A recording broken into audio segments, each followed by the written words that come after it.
బోధస్థితి లక్షణము 4 పరిపూర్ణ మెరుకలిరిగియు ఎరుకను విడనాడి శిష్యుడెట్లుండనగన్ కరచరణంబులు తమ పని జరిపిన విధముగను చూడు నతి చక్కదనము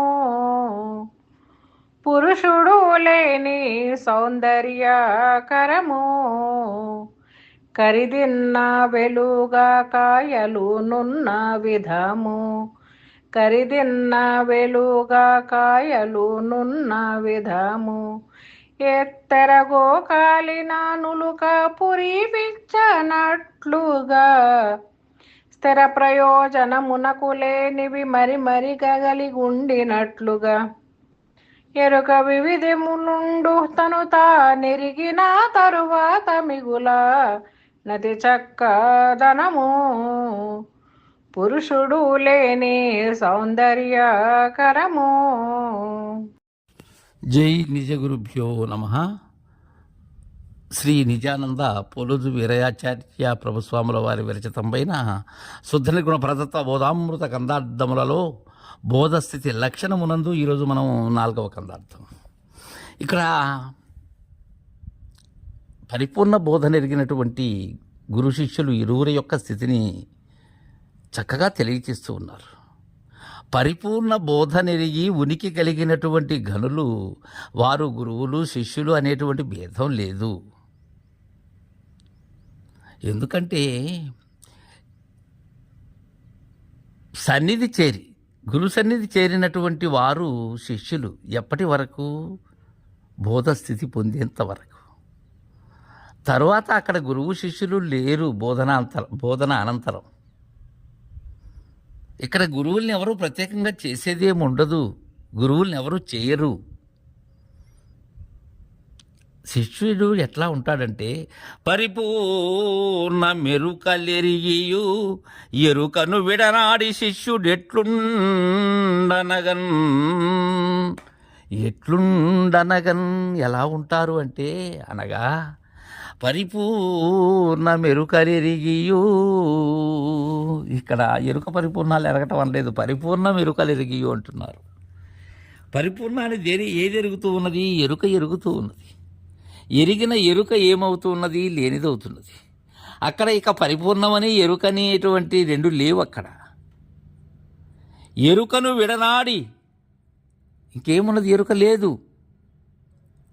విడనాడి అనేటువంటి పదం ఆ లక్షణాన్ని తెలియజేసేందుకై వాడిన పదమే కానీ మర్రా దాన్ని విడనాడటం ఏంటి, దాన్ని తీసి పక్కన పెట్టడం ఏంటి? లేదు కదా. అది పరిపూర్ణము ఎరిగిన పిమ్మట ఎరుక ఎక్కడున్నది? ఎరుక ఉంటే అది నువ్వు ఎరిగినది పరిపూర్ణం ఎలా అవుతుంది?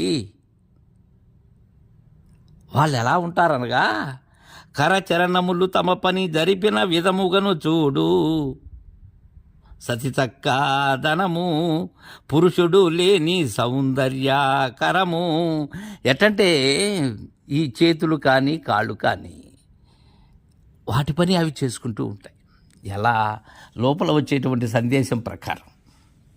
అది అసంకల్పిత ప్రతీకార చర్య అంటారు దాన్ని. దానికి ప్రత్యేకంగా ఏదో ఎవరో దాని మీద అజమాయిషి చేయవలసిన అవసరం లేదు.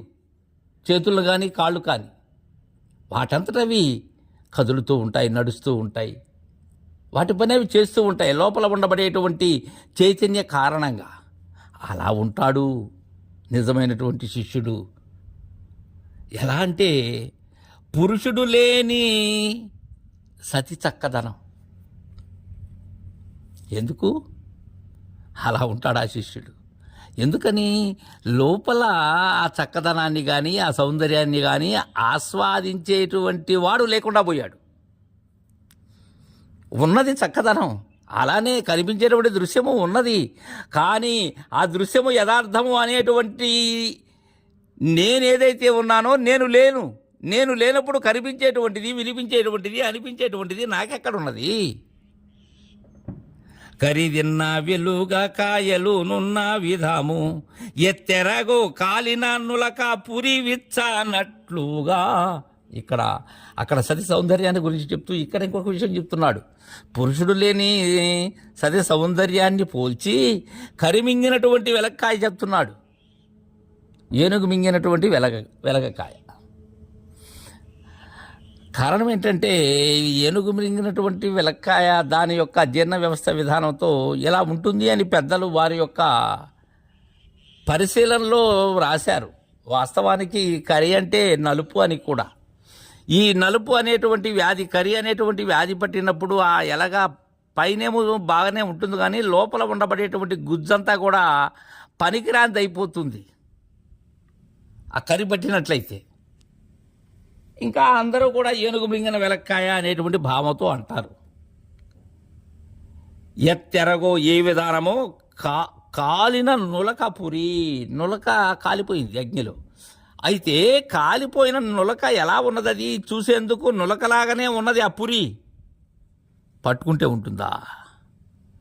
మళ్ళీ దాన్ని మంచానికి అల్లగలవా నువ్వు? ఆ పురి ఉండ ఏదైతే ఉన్నదో కాలింది, చూసేదానికి ఉన్నది, దగ్ధపటమే కదా అది.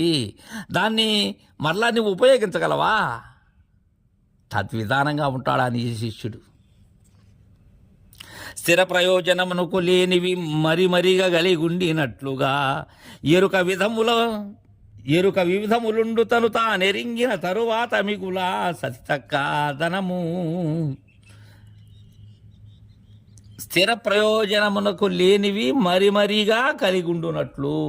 అవి ప్రయోజనానికి ఉన్నాయి అయితే చూసేందుకు. తలసించిన పత్రంలాగా ఉన్నది, పాము వదిలిన కుబుసంలాగా ఉన్నది. ఉపయోగమా? దేనికి పనికొస్తాయి? ఎవరికి పనికిరావవి. విడిచిన విమ్మట కుబుసం పాముకు పనికొస్తుందా? అలానే తలసించిన పత్రం మరలా ఈ ఇవ్వటాలు జమలకు ఖర్చులకు పనికొస్తుందా? దాన్ని అప్పు పత్రం అంటామా? అనలేం కదా. చూసేదానికైతే ఉన్నాయి, ప్రయోజనం లేనటువంటివి. ఎరుక వివిధములుండు తను తానెరిగిన తరువాత మిగులా సతితక్క ధనము. వివిధ రూపాలుగా ఉంటుంది. ఎప్పుడు పరిపూర్ణము ఎరిగినటువంటి ఎరుక వివిధములుగా ఉన్నప్పటికీ కూడా తన్ను తానెరిగిన తర్వాత అది లేదు. ఎలా లేదు? పురుషుడు లేని పొలత సౌందర్యము కలిగి ఉన్నా వ్యర్థమైనట్లుగా అని మనకు తీర్పు చేశారు. తర్వాయి కందర్థం రేపు ముచ్చరించుకుందాం. జై గురుదేవ.